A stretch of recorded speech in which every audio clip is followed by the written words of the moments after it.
Samantha from Jessima Tutorials here, and today I'm going to show you 3 different techniques using polymer clay to create a turquoise-like effect. So I'm going to start with the first one, which is the most common way to create it, which is using the kind of chopping technique, popping black paint all over those little pieces, mushing it together into a cane and then taking slices from it. That will be the first one, and then there are another 2 after that. So to start with, you're going to want your colour of clay, and in this case I'm using Polymer turquoise because it's a really easy, just straight from the packet colour. You can mix up your own if you want, but this is a really great one to start with. And I just start chopping it straight from the packet. I do not condition, because when I press this all together into a slab after applying the paint, I want the edges of the pieces to remain sharp, so it helps if the clay is not conditioned before starting. And all you're going to do is you're just going to take that and you're going to chop that down into tiny pieces. And the nice thing about not conditioning it is it should be a little firmer and not stick to each other nearly as much as it would if it was warm and soft. And you can see all of the corners are coming out nice and sharp. So don't feel like you have to condition. Clay does not have to be conditioned. It really is just to get it more malleable, and is often an easier way to work with it.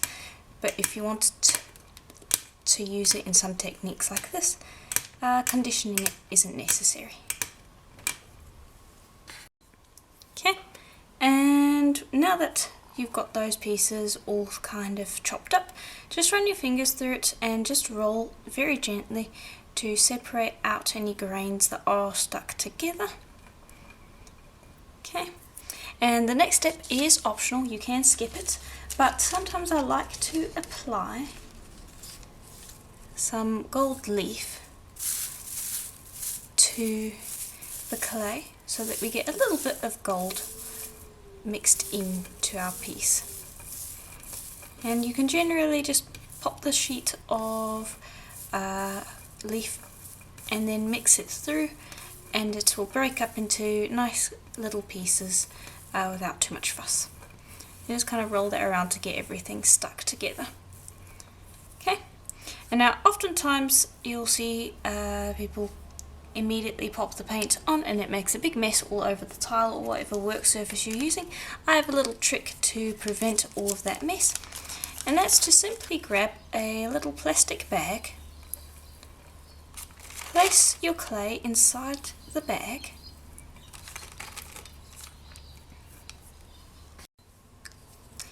and then grab your paint, and I'm using black acrylic paint, and just squirt it into your bag. There we go. And then when you close the bag, make sure you leave a decent amount of air in the bag, and then grab a hold of it and give it a shake.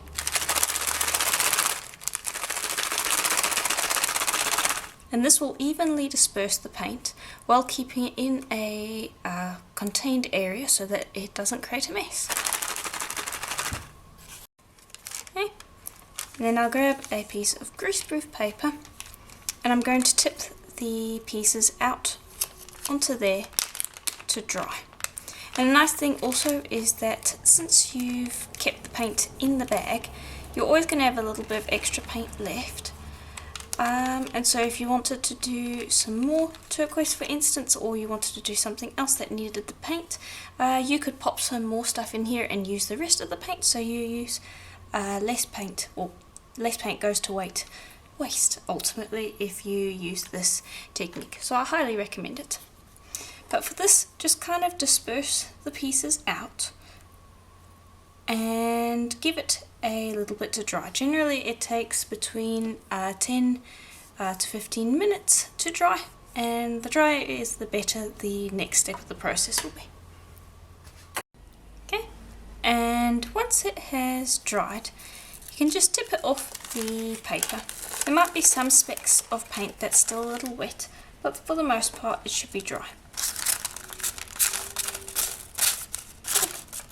And again, you can then use that piece of paper again for whenever you want to dry paint. Don't throw that away or anything, and that way you keep things nice and clean. Now, there are two ways you can go about this after you've got the pieces all covered in paint. One of them is to take that and pop it straight into a mold, and I am going to show how to do that. So let me just pop that to the side. And then the other is to press this all together into a cane. So I'm going to put a larger percentage of that off to the side. And grab our little pieces here, and this is how I like to do it, because you'll end up getting a more organic finish, because you won't end up with a flat piece, and you're going to need to sand it off once it's baked. The paint that is, you're going to want to sand it to reveal that beautiful blue colour, and so in that because of that, you will end up with a lot of cracks and veins still very visible, and it will give it a more natural feeling than if you were to press it into a cane, like I'm going to show in a bit, and take slices from it. But both of them work. But yeah, you'll take those pieces and you'll press them into a mold and spend a bit of time getting that pressed in, smoothed out, and try not to put too much clay in, because the less you have to shave off the top, the better. I like to use a roller to just really get it pressed in there and smooth as possible. And there we go. And with these molds you can see whether it's flat on the back or, you know, pressed properly from the back. And then you just grab a blade and shave over the front, or the back, I guess, however you want to call it. And that's your pattern, and you're going to sand away the top to reveal that later after it's baked. And I do make and sell these specific cabochon molds on my Etsy store, Jessima Design, so if you're interested in this one, it will be linked in the description below. But do bear in mind that you can use any cabochon mold for this. And then lastly, before I take that out the mold, I like to take anything from sandpaper or even a baby wipe and roll over the back to just smooth out any blade lines that might have been introduced, and to also just get a nice matte finish. Not sure if the camera can pick that up. And yeah, then you're just going to pop that out of the mold. If it gives you trouble, you can always pop it into the freezer, and there you go. And a lot of the time you're going to want to trim just around the edges a little bit, because there are going to be some parts that need to be trimmed off, and you can just use a craft knife now or after it's gone into the oven. You could even sand off this. It really is just like feathery bits around the edge. And there we go. That's the first way that you can assemble those little pieces, and we'll finish that off in a bit. Okay, and I've just popped that off to the side, ready to bake once we've finished up with these. Now for the cane, you're just going to take this and you're going to press that all together like so. Just collect all of those little pieces. And if the pieces are giving you a bit of trouble and don't want to stick together, you can also apply a little bit of translucent liquid clay before you press them together, and that will help them all stick. So if you're worried that they're not going to stick together, you can do that. Okay, and then just use a roller to press that into a rectangular shape. And I spent a bit of time doing this so that all the pieces stick together. It's not the final step where you can get them all pressed together, so don't worry if it's not perfect, but do spend a bit of time just shaping it into a nice symmetrical shape. And there we go. Then grab a nice sharp blade and cut out slices, and try to clean the blade between each slice, especially if you're not sure if that paint is completely dry, because that will help mitigate the number of smears that you have going across the clay. You will still need to do a little bit of sanding, but this can help. Also try to keep your slices as even as possible, that being all the same thickness as one another, and that will help the next step. And there is the result. You got the little gold flakes in there as well. And again, as I said, the gold flakes are optional, so if you don't like that effect, feel free to skip that bit. But then you're going to take those slices and you're just going to gently place them together, like so. And this is how you form a slab. And just grab a piece of paper and just burnish over the top.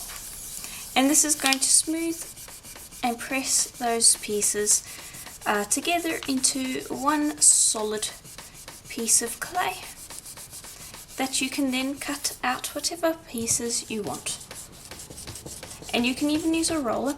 Don't roll backwards and forwards like so, just take it and rub like so, and that will keep the pattern in pretty much the same form as when you first started this, whereas if you roll, it's going to stretch the pattern, and that might be your desired effect. If that is what you want, then by all means do that. Just keep in mind that if you do that, it is going to stretch the pattern. Right, there we go. And I'll need to go a little further than that, but that is what you're looking at. You want a nice smooth surface with no seams between them. You shouldn't be able to feel the seams. Do go around the edges a little more though, because those aren't joined together correctly. And there we go. Then just lift that off the tile, and if you make it these slices, that is, if you make them thick enough, you'll be able to just cut your earring or whatever you're making straight from this and have a double-sided piece, because although there is some paint over here, you can sand that off very easily, and then you'll have the turquoise pattern on both sides of whatever you're making. So I'll pop that to the side. I'm not going to make anything out of it today, but yeah, that is what you can make. Cut out your pieces from there. Let's sand the other piece once it's baked. Okay, and once it's baked and cooled, just pop it in some water. Generally I would say sand by the sink, just because it makes it easier, but I have a bowl of water off to the side and a 600 or 400 grit wet dry sandpaper, and this is just to get the paint off, and then I will use some finer sandpaper, and it shouldn't take long at all. You can see it comes off almost immediately,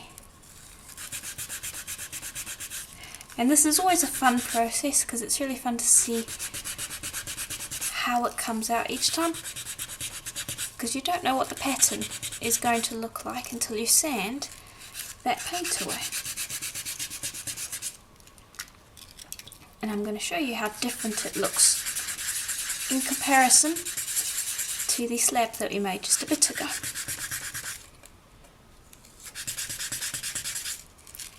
Okay, almost done. Just bear with me for a moment. I'm going to pop that into the water just to clean it off, and you can see already how different that is looking. I'm going to give it a little bit more of a sand just to clean it up a bit further.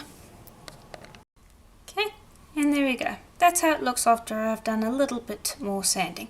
I still need to get it up to a high shine, but that is how it looks essentially once you've got the paint off.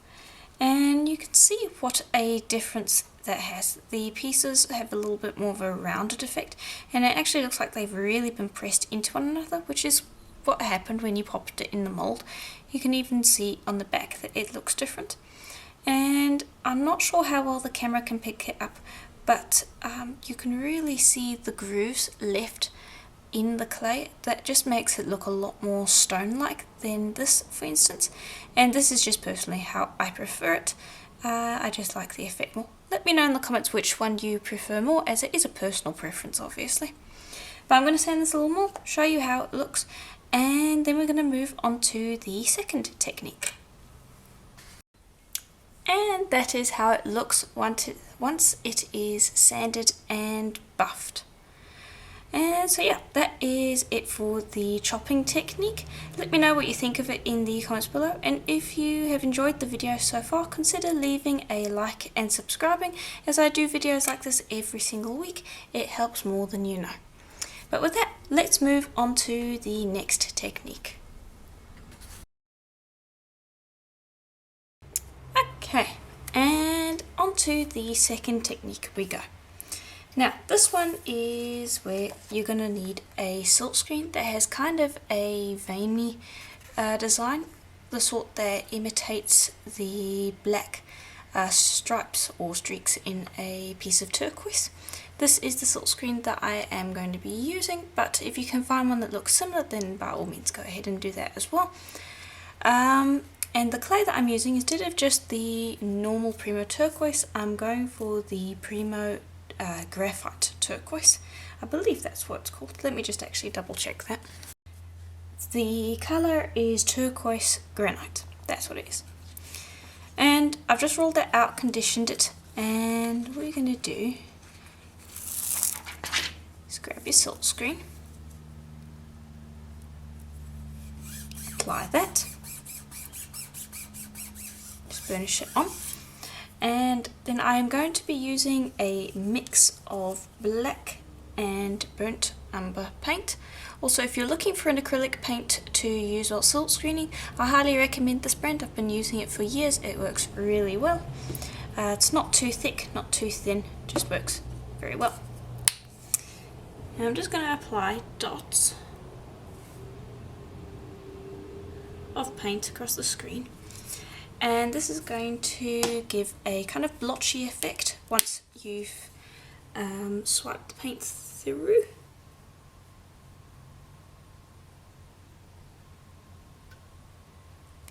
Okay.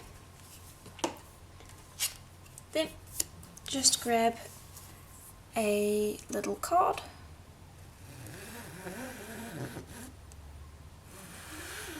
And I like to pass through a couple of times just to get the paint to mix together a little bit.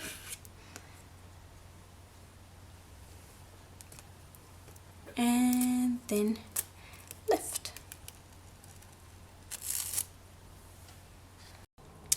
And I've just popped that silk screen into a sink of water, given it a quick wash, and it is now drying. And by that time, your paint should have pretty much dried on your clay piece. And you can see it does not give the same effect. It is quite different, but effective and very quick. I'd highly recommend using a clay that has some kind of inclusions in it. If you don't have this brand of clay, you can actually take the Primo turquoise that we were using in the previous technique, and you can mix embossing powder and a little bit of glitter into it and get a very similar effect. This one's a bit lighter, so you could add some white as well and get almost the exact same colour. Then you would flip that over and you would screen over the other side, and then you'd be able to make double-sided earrings with this as well. So yeah, very simple, very easy, and a bit different in comparison to the other one. Also bear in mind that the brown and black paint technique is not necessary. You don't have to do that, but I do like the effect that it gives. And you can use that on the previous one as well, where we used just black paint. You can mix some brown paint in and give it a little bit of a different spin as well if you wanted to. But yeah, that's basically it for technique 2, and with that we're on to the final one.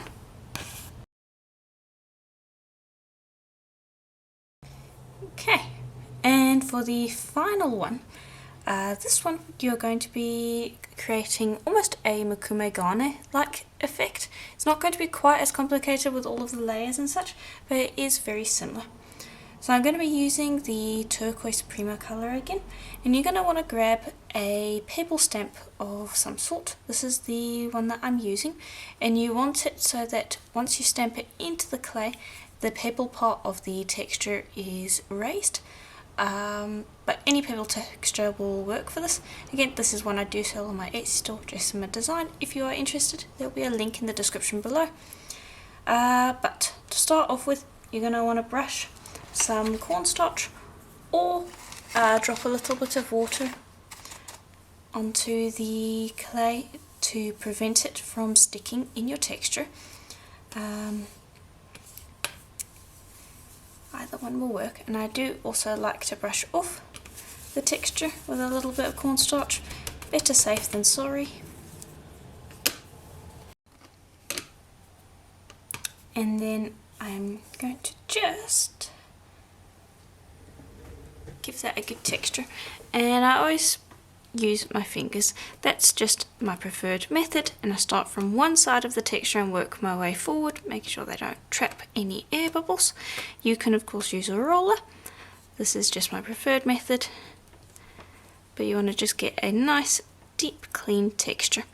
And if it doesn't work and you don't end up with a texture that you like on the first go around, because we're only using a single colour of clay that's just got a little bit of water, or cornstarch in this case, on it, you can always just mix it back up and give it another try. So this is fairly risk-free until you apply the next few steps, and that should give a decent texture. Then just gently lift that out of your stamp. And my turquoise clay is a little on the firm side, so I might need to mix some softener in here if that doesn't work. It's okay. Alright, there we go. Press that down. Also trim away any extra edges and pop that back with your clay, because that you can just use straight as it is. Okay, and then I'm going to grab an alcohol ink. This part is optional, but I do like the effect that it gives. This is the one that I am using, and essentially what this does is I'm going to apply it to the clay and give it like 10 minutes to soak into the clay, and then when you shave it off, each of these little areas should have almost like a brownish green band around them, and that is something that I think looks nice, and it gives it a little more interest rather than it just being straight blue. So just dab your ink around, and then once you have applied it, give it a good 10 minutes, 10-15 minutes, somewhere around there, just to let it soak in. The longer you leave it, the more obvious the band will be. Think of it almost like a smoke ring. So the longer you smoke, the bigger that ring is going to be. Okay, and I'll apply paint. Okay, and once it's had a little bit of time to soak, I will apply alcohol, or not alcohol inks, paint. I'm actually going to use the paint left over from that silkscreen technique, because often you will have some left over on the card and it seems silly to not use it. So I'm just going to grab that and I'm going to dab that over the surface in a thin but consistent coat. And this is just to get a completely dark finish. I should not be able to see any blue left over once I've finished this. And this is even more important if you're not using any alcohol inks, because the inks already have created kind of a coat of black, but this will just ensure it. So if you skip the ink step, you still need to do this bit. Okay, and then allow that to dry, and then we're going to shave it off the top and you'll see that matrix come visible. Okay, and there we go. Once it's dry, just grab a nice sharp tissue blade and just start shaving off the top part of that texture. And just go nice and slowly.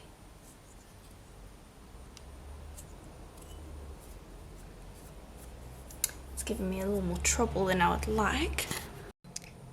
So I just got a different blade. This one's sharper. See if that makes it a little easier.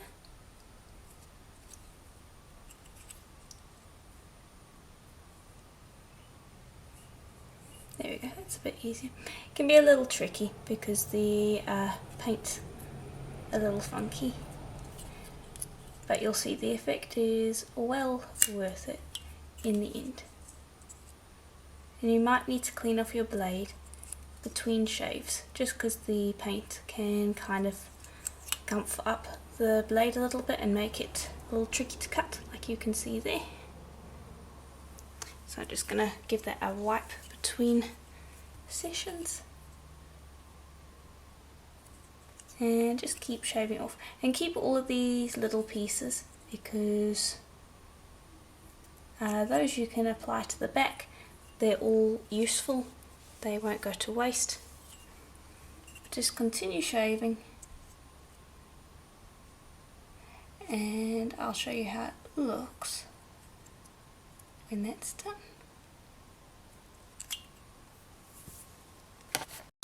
Okay, and there we go. That's how it should look once you're done. Then grab a piece of paper and just give it a burnish to flatten out the pattern and to smooth down any of those raised areas. And there we go. That's how it should look once you've smoothed it out. Just going to lift that up and give you a good look. And hopefully the camera's picking up those green parts, even just around the paint.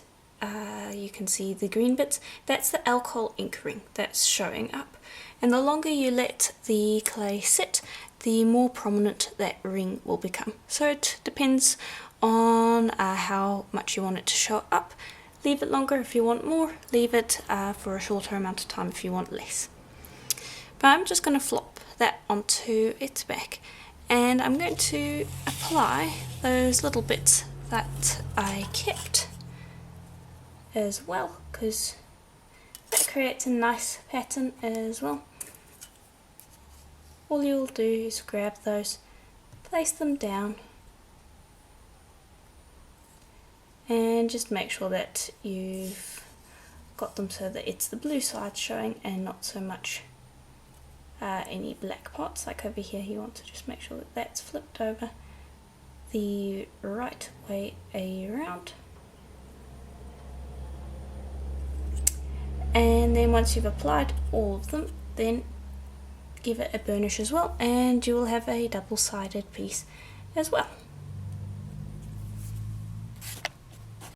Okay, and there we go. That's how it should look once you've given it a burnish.